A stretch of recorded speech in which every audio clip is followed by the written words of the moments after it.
Hi, this is Father Al Sharbach, pastor of Mount Calvary Catholic Church in Baltimore, coming to you through Iconologos to talk today about blue hearts to blue skies.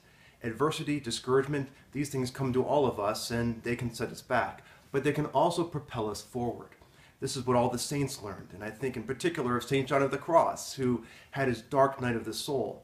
This experience of the dark night was particular to him and some select individuals, but he says that there are principles there that he learned apply to everyone. And the idea is simply this, that we need to go through a certain amount of darkness in order to reach what he calls the riches and the wisdom of God. Then there's the prophet Jeremiah writing in the Old Testament book of Lamentations, a verse that's often quoted and has become a hymn. He says, "Thy mercies are new every morning. Great is thy faithfulness." Well, he wrote these words most likely in a dungeon. St. John of the Cross as well grew closer to God in his famous prison experience. So if these saints can grow closer to God in this context, then so can we in the dungeons of our lives. I first began to learn this several years ago, at least appropriate it, when I was fasting quite a bit and experiencing quite a bit of deprivation. I walked into the office and didn't have the usual spring in the step.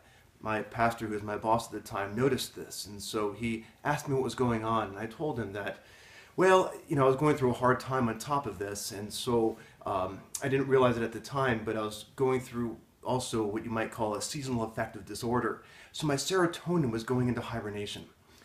So he said to me, "Do you think you should take something for that?" And I said, "I wouldn't give up this experience for anything." And the idea was this, is that I was learning through this deprivation to let go of temporal things and to take hold more of eternal joys.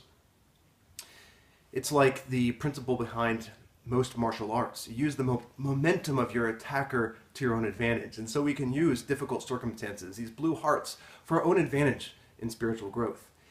In order to do this, we'll look at 3 points over the next few sections, and that is to look up, to give up, and to walk up.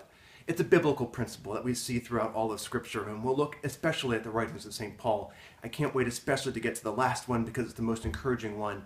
But before we go further, I just want to make a brief point of disclaimer, which is that this whole idea of blue hearts is different from what we would call clinical depression. Clinical depression is something very different. That's where even this whole charge of the saints does not seem like anything realistic. People who have clinical depression see a darkness and they can't see any way forward. If this is the case, then yes, a change of lifestyle, pharmaceuticals, throw anything at it. But the whole point is to get to be able to make a choice. That's where even those who are in clinical depression need to be, and that's where we need to be too, to make a choice, to choose to use these difficult circumstances to grow closer to God. Let's make this choice now as we go forward.